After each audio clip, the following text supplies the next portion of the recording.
Saya terima satu soalan. Dia tanya, kenapa Public Gold ada charge premium?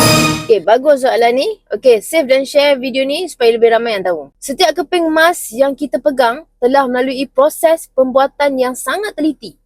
Melibatkan kemahiran dan ketepatan tahap tinggi. Untuk menghasilkan sekeping gold bar 1 gram, emas perlu ditimbang, dikikis secara manual berulang kali bagi memastikan beratnya tepat 1 gram. Jika beratnya tersilap walaupun 0.01 gram menjadi 0.999 gram, emas tu dianggap tidak menepati piawaian dan perlu dilebur semula untuk melalui keseluruhan proses dari awal. Proses pembuatan gold bar melibatkan 5 peringkat utama. Yang pertama sekali, melting. Emas dicairkan dan dituang ke dalam acuan.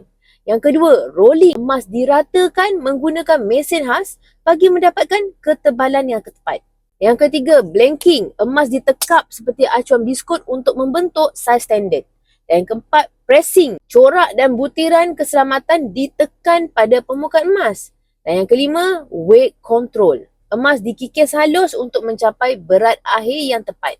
Di sinilah datangnya charge premium atau kos upah. Charge ini bukan sekadar bayaran tambahan, tetapi meliputi kos tenaga kerja manual, kawalan kualiti serta proses keselamatan bagi memastikan setiap keping emas menepati piawaian antarabangsa. Charge premium juga dikenakan mengikut bilangan keping emas, bukan jumlah gram. Sebagai contoh, sekeping gold bar 10 gram macam ni dikenakan charge upah atau premium sekitar RM15.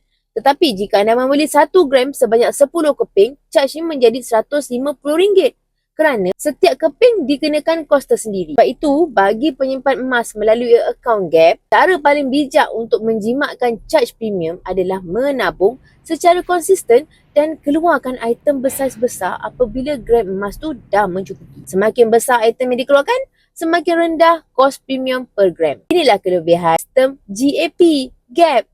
Mudah, fleksibel dan memberi nilai maksimum kepada penyimpan emasnya. Setiap gold bar keluaran Public Gold mewakili ketelitian, integriti dan standard mutu yang tinggi dalam industri emas fizikal.